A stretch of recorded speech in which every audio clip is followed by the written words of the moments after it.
The 1951 British Grand Prix. Unbridled horsepower, explosive fuel, breakneck speeds. For many, it's about national glory. For one man, it's all about revenge. Enzo Ferrari is driven to win. The moment has arrived to settle an old score. It all came to a head at Silverstone. Ferrari is betting on the one ingenious advantage his new machine has. It was all going to break down to, was Enzo right? Was he going to win? Enzo Ferrari will do whatever it takes to motivate his team. No one did psychological warfare better than Enzo Ferrari. He was absolutely brutal. His drivers will give their all to help build the Ferrari dynasty. But in this duel, you can lose much more than the race. Better you blow it up than go too slow. In the history of man, there are critical chapters that forge together a daring individual, a crucial situation, and an innovative technology. Fate's fusion of man, moment, machine. Hi, I'm Hunter Ellis. In the automotive world, one name more than any other stands for speed, style, sex, and success: Ferrari. But in 1951, Enzo Ferrari, the man behind the world's most recognized auto brand, has struck out as a race car driver and as a manager of Alfa Romeo's racing division. But now, armed with his new 375 Formula One car, Ferrari has a chance to strike back. July 14th, 1951, the British Grand Prix in Silverstone, England. Argentinian driver Jose Froilán González is behind the wheel of Enzo Ferrari's new 4.5-liter Formula One racer. González is in a fierce duel with the driver for the world champion Alfa Romeo team, the legendary Juan Manuel Fangio. Enzo Ferrari's strategy is to make a more fuel-efficient car than that of his nemesis, Alfa Romeo. That way, he may be able to win the race not on the track, but in the pits. Ferrari had been chasing Alfa Romeo, and it was finally the day where Ferrari could win. They had the right car, they had the right drivers, they had the right engine, they had the right fuel strategy. They could win. This showdown has been coming ever since Enzo Ferrari cut ties with Alfa Romeo in 1939. A win by Ferrari would unseat the dominant automaker in Formula One racing, which in 1951 is the premier international automotive competition. Its roots stem from the daring racing spectacles of the turn of the century. In the early 1900s, everything was new. Cars were new, airplanes were new, the engine was new, it was just brand new. So obviously, if you made a car and you wanted to see if it was any good, you raced the fella down the street who had one as well. These are indeed the Wild West days of auto racing. As huge a technological leap as the automobile is, however, there are no provisions for driver safety. Today's drivers are protected by Nomex fire suits and carbon fiber helmets, and the cars themselves are built to protect the driver in the event of a crash. But in the early days of racing, many men wore only goggles, and the cars themselves didn't even have seat belts. But still, these brave men tore across the city streets, country roads, and racetracks with reckless abandon. Drivers with names like Ascari, Moss, Fangio, and the great Tazio Nuvolari risk their lives every time they get behind the wheel. These were, ballsy men. They were tough. They were purists.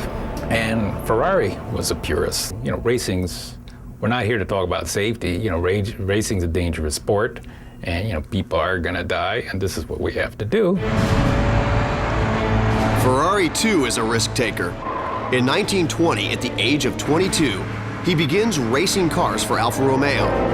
Soon, he is managing the racing team and builds up a stable of drivers.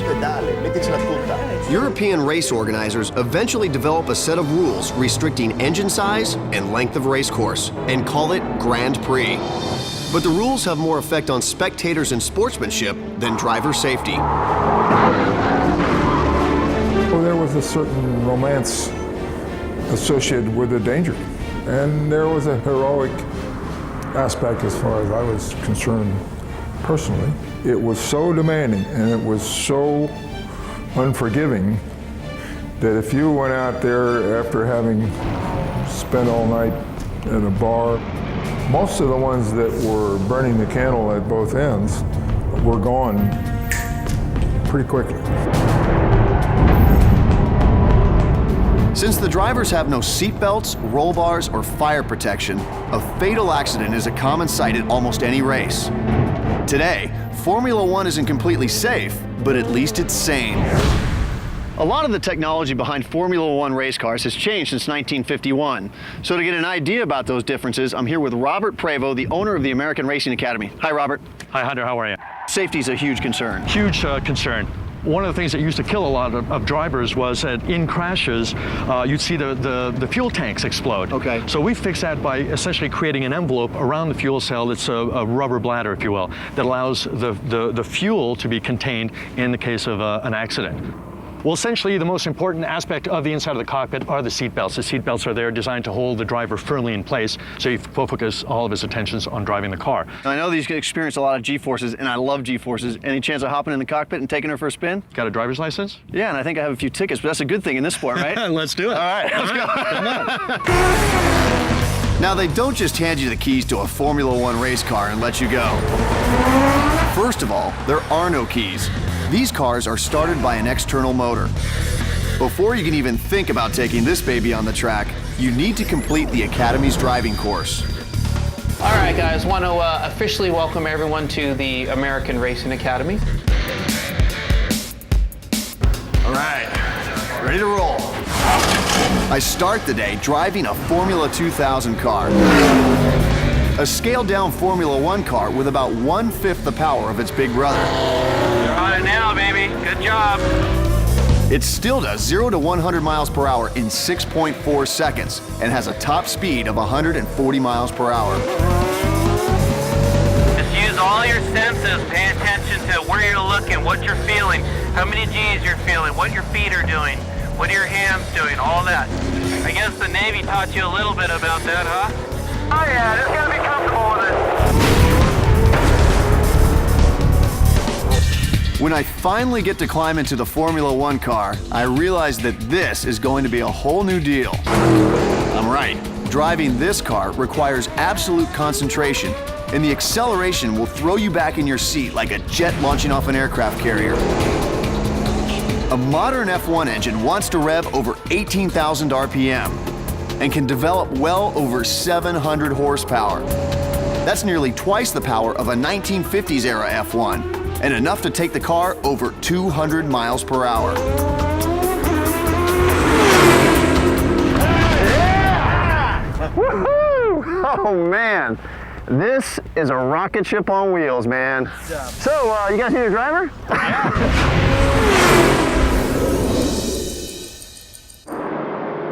By the 1950s, the popularity of Grand Prix racing thrusts it into an intense and costly international competition. In those days, the Germans went for German pride, the Italians, nationalism, and all that. There was an enormous amount of pressure on a driver to perform. It's kind of like the Olympics. Sembra stranissima questa decisione. Even the Olympics pale in comparison to the competition that starts brewing in 1938, when Alfa Romeo reduces Enzo Ferrari from director of racing operations to a lower management position. The demotion propels Ferrari out the door with a huge chip on his shoulder. Vi auguro buona giornata, io vado a casa.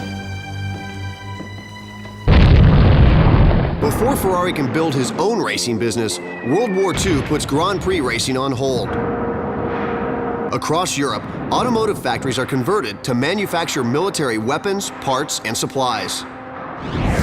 Auto racing reemerges in Europe with 4 Grand Prix races held in 1946.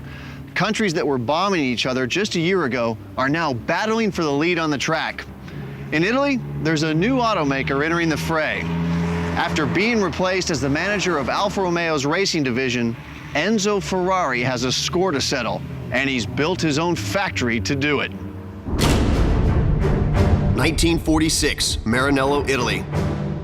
Scuderia Ferrari, formerly a stable of Alfa Romeo racing cars, is now the designation for Enzo Ferrari's factory and racing team.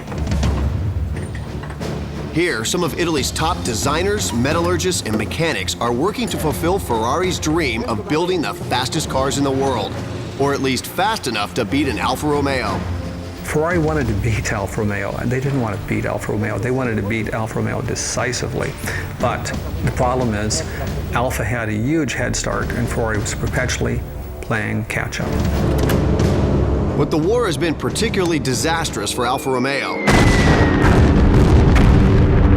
Heavy Allied bombing has seriously damaged their factories.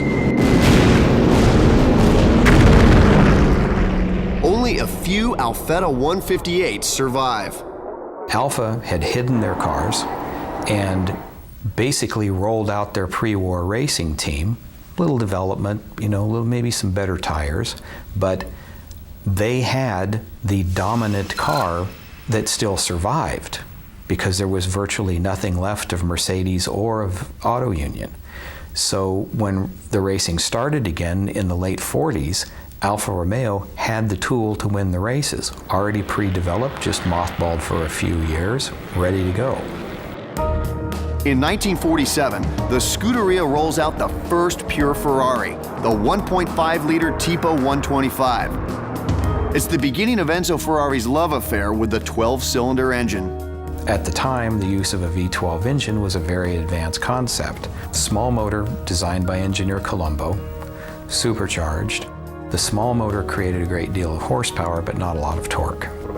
Over the next 2 years, Ferrari further develops the 125, winning several regional races along the way. But Ferrari has his eye on the grand prize of racing, the 24 Hours of Le Mans Endurance Race. The 1949 event will be Ferrari's debut on the international stage. But his rival, Alfa Romeo, is now focused on rebuilding from the war and won't be there. Le Mans, for me, is the best race in the world. And it's probably next to Spa, the fastest track in the world. I mean, you had, at that time, before they put the chicane in, you had a straight that was literally 3.5 miles long. It's a 24-hour race. The weather is not good there, but, that's the magic. Each team has 2 drivers that race in shifts. Ferrari's team consists of British driver Lord Selsdon and American Luigi Canetti. They'll drive an updated Tipo 125 12-cylinder sports car with a larger, more powerful engine. Before the race even begins, the Ferrari team runs into trouble. Lord Selsdon is sick and unable to drive. If Ferrari's going to compete, Luigi Canetti will need to do the impossible: drive non-stop for 24 hours. June 1949. A new European car builder is on a mission to take down his rival, an Italian automotive giant. The man is Enzo Ferrari. The moment, a showdown with Alfa Romeo, still 2 years away. The machine, the Ferrari 375, which has yet to be built. Ferrari's immediate goal is to win the 1949 24 Hours of Le Mans. But he starts the race with a huge disadvantage. It looks like his driver, Luigi Canetti, will have to race for 24 hours straight by himself. This is a killer in the real sense of a race because there's fog, it's obviously at night, it's a big long road circuit with like a 3-mile straight. And so you've got very high-speed cars overtaking a slow car at night with poor lights. So there's huge accidents and many people killed. Canetti drives the Ferrari courageously for a full day and through the night. Miraculously, Canetti crosses the finish line in first place after driving a total of 23.5 hours, handing the wheel over to Selsdon for just 30 minutes. All those endurance races are something that the automobile manufacturers love to say, look, we did it, we went up against the best and we won and prevailed, and it says something about the machine that's pretty special. In partnership, Canetti and Ferrari take steps to capitalize on the win. Well-heeled clientele, especially Americans, clamor to buy the car that won Le Mans. And since the car looked much like a street car, it was very akin to the road cars and provided a tremendous stepping stone for Ferrari to be able to sell the cars on the road, claiming that they were indeed the equal of the world's best. Ferrari's venture into consumer sales brings the name even more recognition. But unlike other companies that race for the sole purpose of selling cars, Ferrari sells his cars so that he can support his racing. For Enzo, everything revolves around the sport he fell in love with as a child. Enzo Anselmo Ferrari is born February 18, 1898 in Modena, Italy. In 1908, his father takes 10-year-old Enzo to an automobile race in Bologna. Enzo is instantly captivated and decides he'll be a race car driver when he grows up. He was bitten by the bug. He kind of caught the fever, and he loved the spectacle of auto racing and the speed. As a young man, Enzo spends World War I shoeing mules, but his life is about to enter the fast lane. He moves to Turin, the center of Italian automobile manufacturing, and frequents the trattorias where the racing crowd gathers. Enzo uses his charisma to make valuable contacts. Enzo Ferrari, when he really got interested in racing, wanted to work for Fiat, but he wasn't able to secure a good job there. But through some of his connections, he worked for a company that's no longer in business called CMN.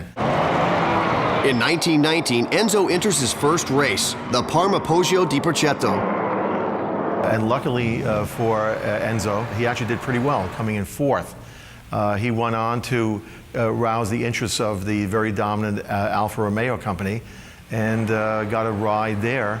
He continued to drive for Alfa throughout the 20s, and I think did his last race right around 1931.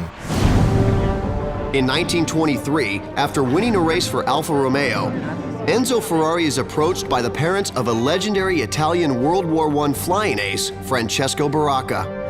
Even though he was shot down and killed, Baracca's parents suggest that the prancing horse design that was painted on the side of his plane will bring Ferrari good luck. He also added the yellow background of Modena, the color of Modena, to the symbol, and that's basically the beginning of the legend of Ferrari. Enzo's racing career is proceeding moderately well until he fails to show up on the day of a major race. Some speculate that he suffers a nervous breakdown. Others believe it was illness.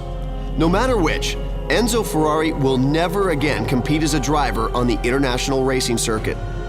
I think what happened, he just got intimidated and overwhelmed. And I think Nicola Romeo realized that. Even though, I mean, he was good, but, you know, certainly not top tier. Nicola started to realize that his real talents lied in organization and management. That's what he was good at. He had a talent for picking the right people for the right job, and he also had a talent, an uncanny talent to be at the right place at the right time. Ferrari's confidence and salesmanship allow him to lure Italy's top automotive engineers away from his competition. Over the years, he recruits brilliant designers, including Vittorio Jano, Gioacchino Colombo, and Aurelio Lampredi.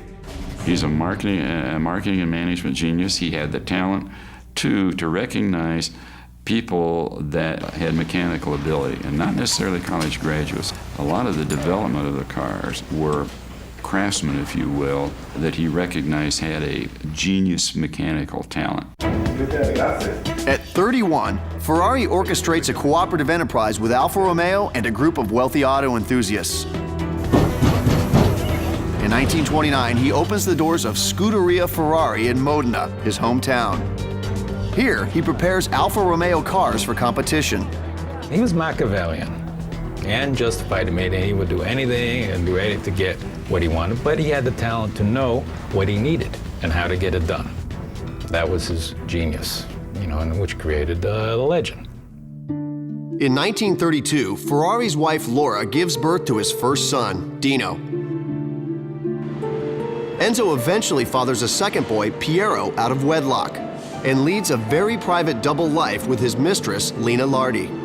You know, the best paparazzis in the world are in Italy and England. So, you know, there's dirt there, and I'm sure they were looking for it, and they felt like, you know, hey, we're the press, you have to answer to us. Well, Enzo Ferrari didn't look at it, you know, it's none of your business. You know, ask me about my race cars. Ferrari demands perfection and total commitment from his employees, resorting to hard-nosed tactics to motivate his workers. Non è possibile essere pronto in una settimana, non è possibile. Però non avete capito, io questo lavoro lo voglio terminato per sabato. Ma solo non una ci sono, no, settimana. non ci sono scuse. Voglio che questo lavoro venga fatto per sabato. Io questa gara la voglio vincere. Se no me la faccio fare da Francesco. Saresti in grado di farlo? Ce la fai o non ce la fai?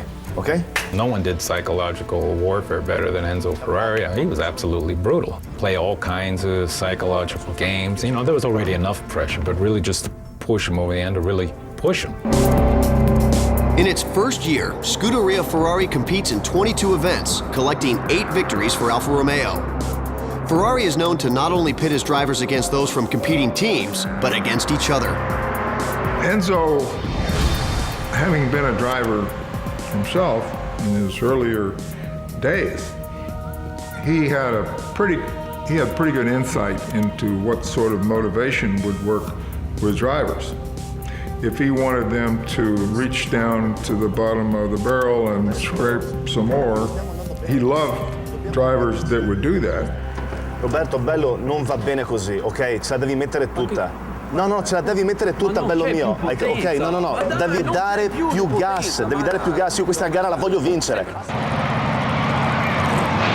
Of course, he always pushed the drivers to go to the max. Better you blow it up than go too slow. And some drivers stood the test and some didn't, and some got killed.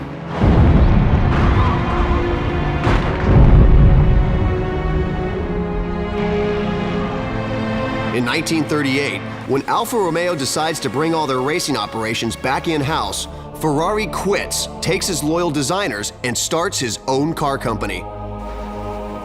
He was just itching to go racing and do it under his own name.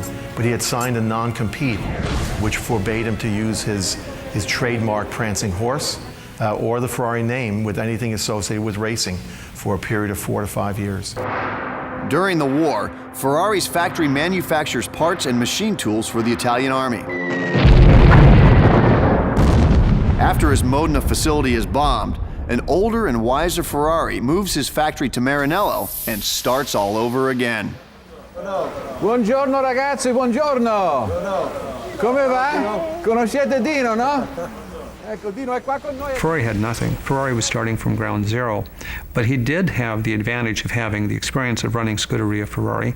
He did have all of the contacts, and he did have Colombo, who came back with him to work together to design an all-new car to go heads up against his competitor, his nemesis, Alfa Romeo. Va bene? Arrivederci allora. Buon lavoro. By 1949, following his win at the 24 Hours of Le Mans, Ferrari is gaining momentum. The 1950 Grand Prix at Monaco is his next chance to settle the score with Alfa Romeo and achieve the kind of recognition he needs to build his own business. When they get to Monaco in 1950, Alfa is the giant, Ferrari is the giant killer. Ferrari aspires to beat Alfa at Monaco. If you win at Monaco, that's something that everyone remembers. In 1950, Grand Prix competition is reorganized with a new set of rules called Formula One. The new rules restrict cars to either a 1.5-liter supercharged engine or a 4.5-liter normally aspirated engine. At Monaco, Ferrari is entering 3 Tipo 125s with the same type of engine as Alfa Romeo. Both the Alfa 158 and the Ferrari 125 are supercharged, and supercharged is much like turbocharging. Basically, you have a pump that pumps a tremendous amount of air into the engine. The more fuel and air you can get into the engine, the more horsepower. May 21st, 1950. The streets of Monaco are lined with fans and celebrities alike. At noon, the starting flag drops and Ferrari's top driver, Alberto Ascari, takes off toward the lead. It looks like today will be the day for Ferrari to exact his revenge. May 21st, 1950. The Monaco Grand Prix becomes a battle between Ferrari's lead driver, Alberto Ascari, and Juan Manuel Fangio, who is leading the race in an Alfa Romeo. After World War II, Alfa came back with a vengeance. They still had talented engineers. They had done a lot of research and development in the pre-war era, and they were really masters at developing these cars. So here comes the fledgling Ferrari company, and they're trying to beat the old master. At this point, Enzo Ferrari no longer attends races in person, but monitors the event by radio and telephone.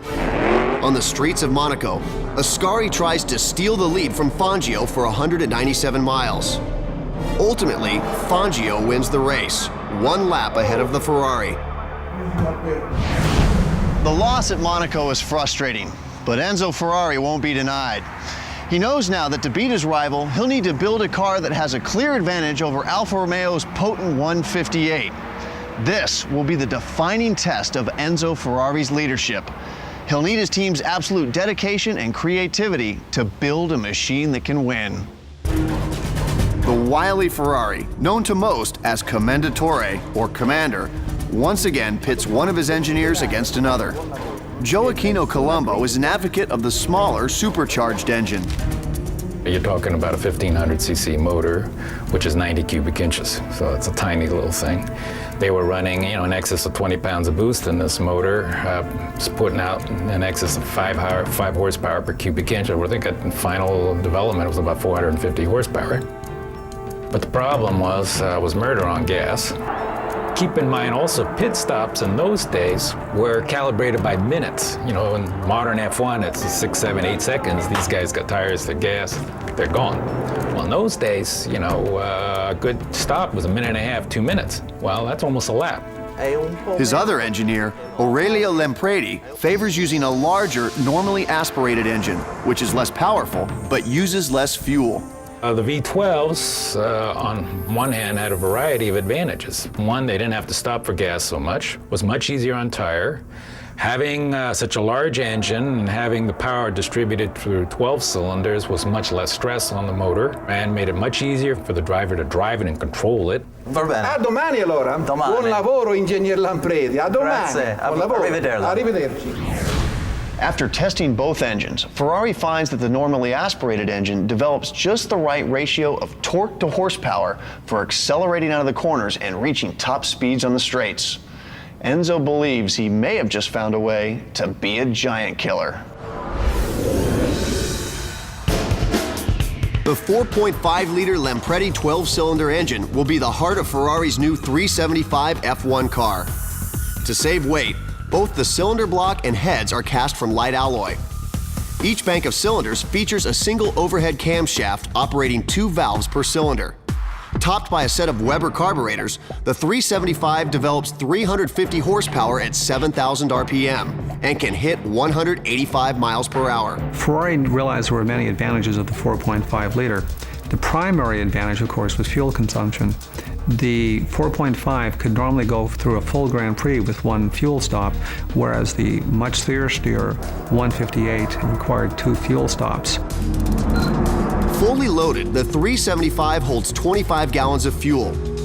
Gasoline weighs about 6 pounds per gallon, so the Ferrari fuel load is about 150 pounds. The Alfas, which carry 66 gallons of fuel, carry nearly 400 pounds of fuel fully loaded. Weight is the enemy of a racing car. To build the best racing car, one of your primary objectives is to make it as light as possible. Fuel is one of the heaviest aspects of weight in a race car. The more fuel you have to carry on board, the bigger a problem it becomes. In 1951, Enzo has his eye on one of the most prestigious races in the world, the British Grand Prix, to put the 375 to the ultimate test. Ferrari had been chasing Alfa Romeo for 5 years through 1947, 48, 49, 50, 51, and it was finally the day where Ferrari could win. Racing for Alfa are 2 top Grand Prix drivers.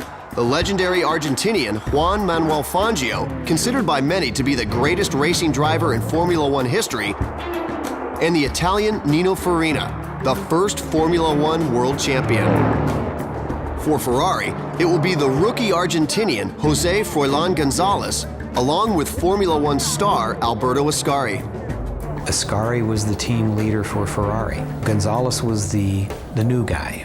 But Fangio was the master. Fangio was the man to beat. But the man who has the most at stake in the race, Enzo Ferrari, isn't even here. He's at his factory in Maranello, where he'll once again be listening to the race on the radio. Although Ferrari doesn't attend his races, he has total control over every aspect of his company. He handpicks his drivers and oversees every detail during the building of the cars. He believes, though, that by the time the race begins, it's out of his hands. Now it's up to his team to bring home the win. There's a great deal of tension. Everyone's excited, the adrenaline's flowing, the starter drops the flag. All 4 men on the front row throw in a tremendous amount of throttle, dump the clutch, and immediately smoke the tires. But the race favorites, including the Ferraris, are quickly overtaken by other cars.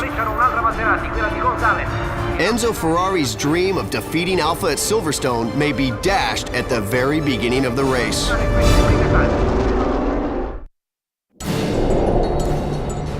July 14th, 1951, Silverstone, England. One man's quest to topple a rival and ascend to the pinnacle of Formula One racing seems to be thwarted yet again. The man is ingenious automaker Enzo Ferrari. The moment is the 1951 British Grand Prix.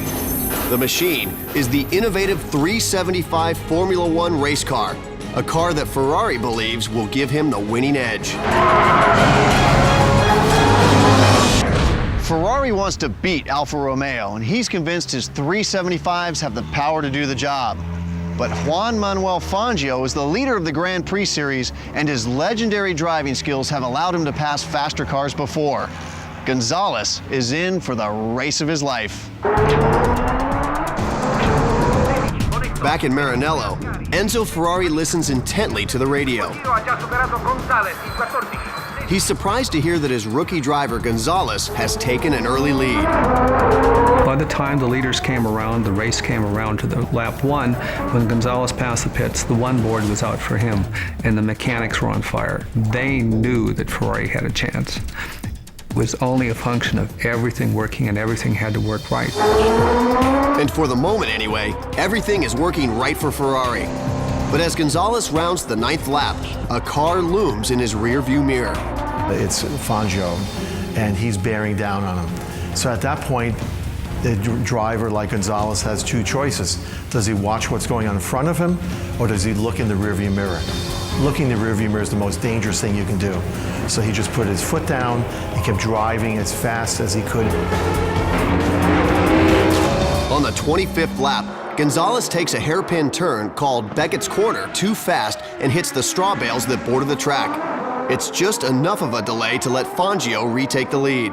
The cars were very, very equal, and the lap times weren't too dissimilar, so it was all going to break down to, was Enzo right? Was his 4.5 liter the right formula to use? Was he going to win? At the 39th lap, Gonzalez accelerates to 125 miles per hour and overtakes Fangio.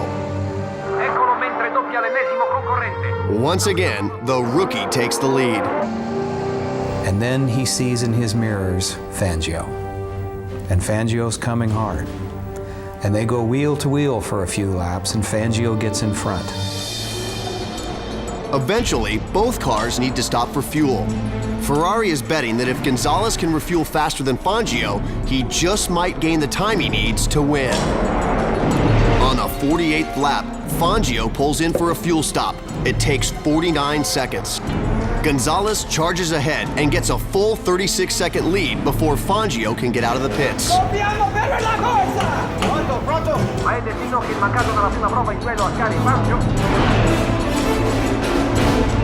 By the time Gonzalez stops for fuel 13 laps later, he's almost a minute and a half ahead of Fangio.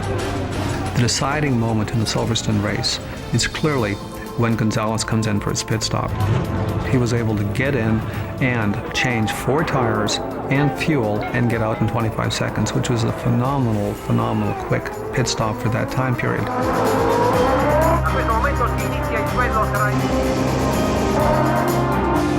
After 191 miles in 2 hours, 42 minutes, and 18 seconds, Gonzalez crosses the finish line over a minute ahead of Fangio. Io che l'ho vinto! Vittoria nostra! Siamo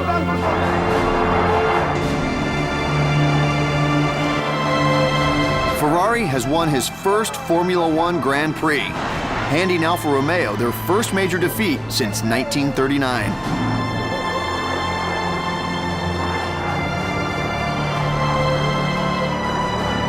You have one of the youngest drivers in the Grand Prix circle, Froilan Gonzalez, making his first really big win. But you have this new company named Ferrari. Over 30 years later, he finally beat them at their own game, and in an emotional response, he exclaimed, Ho ucciso mia madre. Abbiamo vinto. I've killed my mother. Felicità. I think probably he may have felt bad. Alfa Romeo really picked him up from nowhere, you know, and put him on the map, gave him a huge opportunity. I think he was always appreciative of that. The 375 performs just as Ferrari planned. The car's lighter weight and fuel-efficient engine is ultimately the winning formula.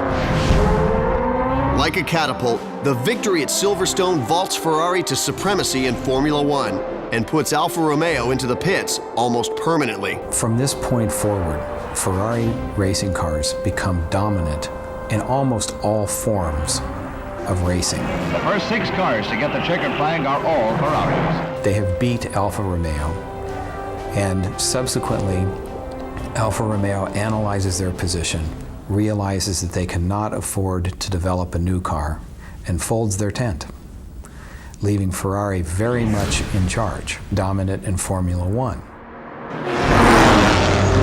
While Ferrari is on fire in the first half of the 1950s, fate is about to deal Enzo a series of blows that will bring him to his knees.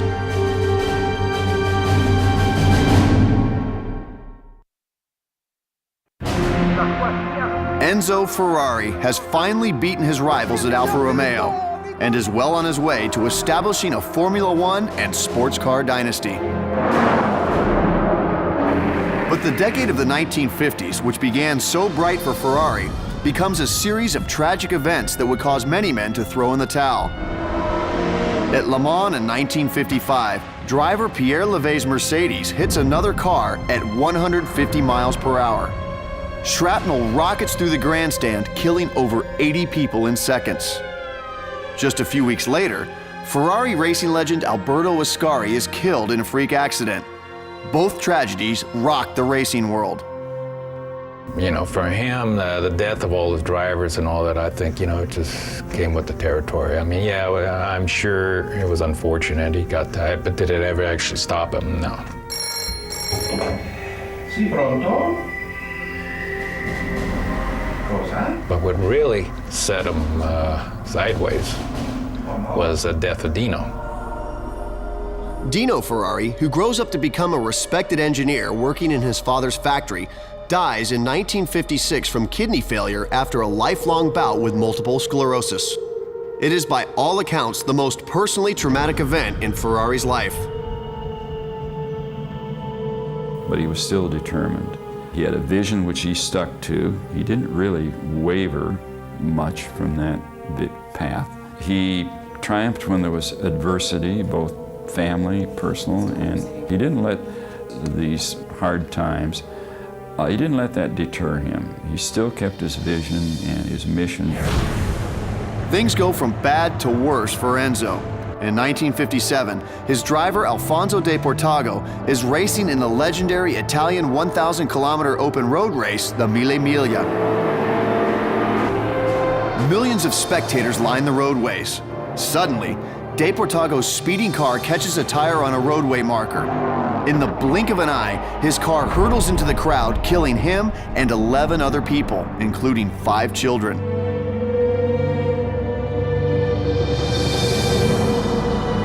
Looking for a scapegoat, the Italian government blames the tires used on Portago's car. Enzo Ferrari is charged with manslaughter. I mean, there was no merit to it, you know. Bystanders were getting killed regularly. I mean, you would literally have what would happen. The race cars would come through a town, and everyone would line the roads. These were basically bad dirt roads. The car went off, you're taking out 5-10 people. It was a bloodbath out there. Signore Ferrari, buongiorno. After an investigation and 4 years of legal wrangling, the charges are dropped. And the Italian love-hate relationship with Enzo Ferrari continues. Commendatore, cosa vi dice?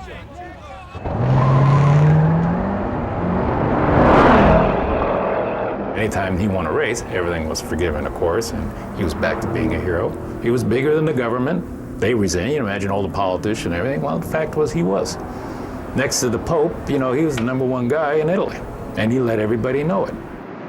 In Italy, Enzo Ferrari was and still is God. Since the first win at Silverstone, Ferrari's Formula One standings have not always been on top. Overall, though, with 14 Constructors' Championships and records in nearly every category, they are the winningest team in the sport. Ferrari also wins in another way. His cars have become icons, and the Prancing Horse is the most recognized automotive logo in the world. Today, some of the most prized models, like this 1962 250 GTO, sell for as much as $15 million. Collection curator Scott Thomas lets me take a few turns on the track. I love the sound of the V12.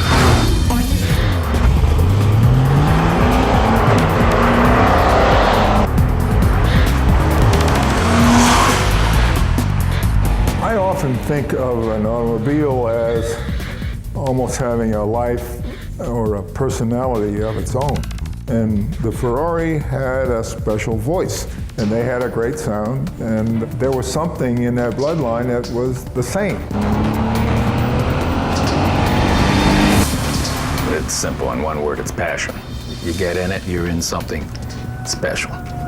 And these cars are built by people who love cars, and they love Ferrari.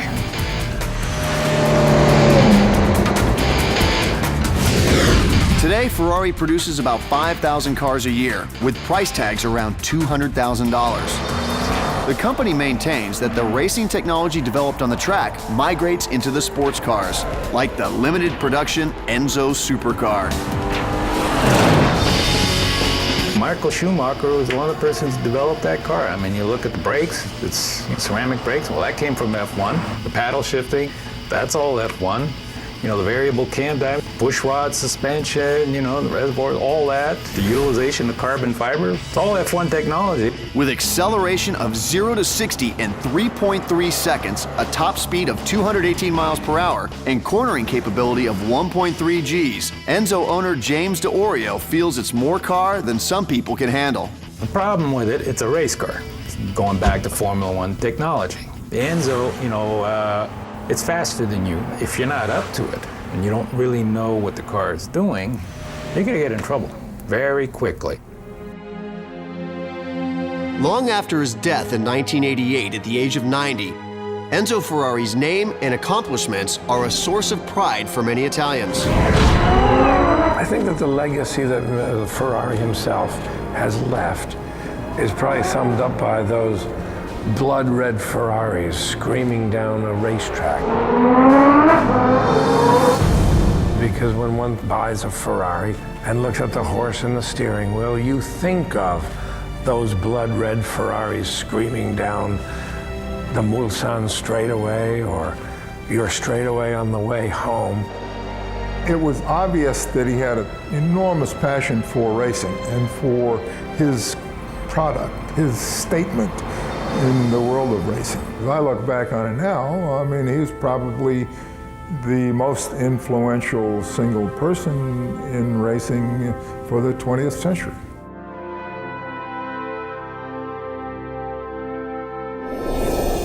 When Enzo Ferrari wins the British Grand Prix in 1951, it's a watershed moment in automotive history. It proves to the world that Enzo is not only a brilliant manager, but a man whose vision, leadership, and determination could produce a lineage of vehicles whose appeal and prowess is second to none. Ferrari's success at Silverstone is another example of the M3 factor, a force we'll continue to follow on Man, Moment, Machine.